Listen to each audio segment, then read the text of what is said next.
3. Alright guys, so today I'm going to talk about why video games are good. But first, I want to talk about why we think they're bad. So here are some myths about video games. One myth is that video games lead kids to be more violent. And one event that is linked to video games is the Sandy Hook shooting at the elementary school.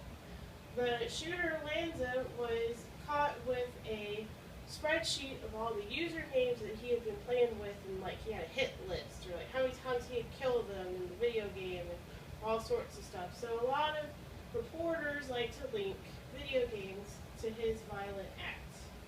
Another myth is that video games desensitizes kids or make them less empathetic towards real life things. Another myth is that time spent playing video games is wasted. And another one is kids who play video games are antisocial. And I'm going to try to break all of these myths with my presentation.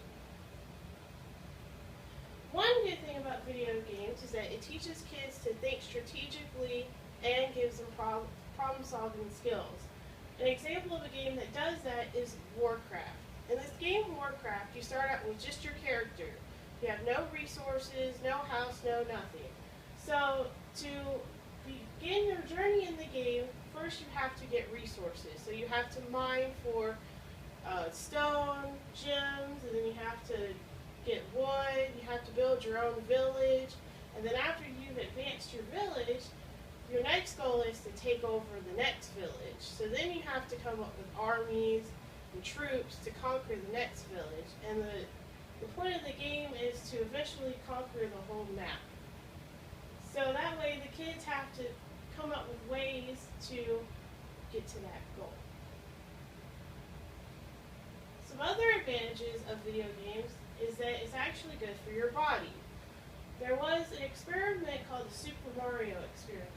They had a group of seniors play Super Mario for 6 to 7 weeks, and they had another group just do the normal activities they do with elderly people in this nursing home.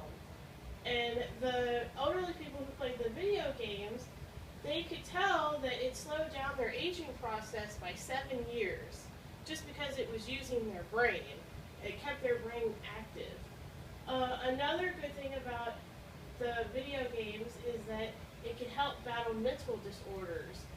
By playing video games and exercising your brain, it creates more gray matter in the front part of your brain, which is linked to memory formation and other brain activity that has to do with mental stuff. It's also been linked to help with depression by keeping kids entertained, or if they're doing good in the game, they have fun and it keeps them happy. So it could battle against depression. Video games are social. 60% of frequent gamers play with friends. Usually they bring a friend over, or a few friends over, or they'll play with their friends online. There's programs for that called Xbox Live, where they can all get online and have headphones on and talk to each other while they play. They can also do strategies that way and have a lot of fun with their friends while doing it. 33% play with their siblings, and 25% play with their spouses or parents. So not only is it social with their friends, but it also gets the family together and doing something together instead of each member of the family going off to do their own thing. Another way it's social is through guilds, link shells, or online communities. For instance, when I play video games, I'm usually in a guild with 50 to 100 other people, and I always have to coordinate with my other members to get stuff done in the game, whether it be like a battleground or an instance where I have to go kill a boss, any other activities that have a common goal and you have to work with other people. And through this you can make lifelong friends. I know guilds that have started 7 or 8 years ago in one game, but the same guild will go to other games that come out later on. So then you make lifelong friends and not just a friend in that game. So the conclusion to all of this is that video games are good, but the key term is in moderation. Obviously, you don't want your kids just sitting in the computer computer room playing games for 7, 8 hours every day, but a couple hours a day wouldn't be too bad as long as they have their homework done. Xbox, a leading console maker, has came out with tips for healthy gaming. They recommend that when you play in a comfortable position that's not bad for your body.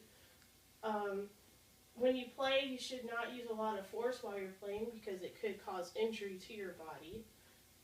While you're playing, you should also take breaks while you're playing. So, like if you're doing a big part of the game that takes a few hours, you should take little breaks in between. And then, while playing, you should also keep a balanced and healthy lifestyle. So make sure don't forget your life outside of the video game. And those were my sources.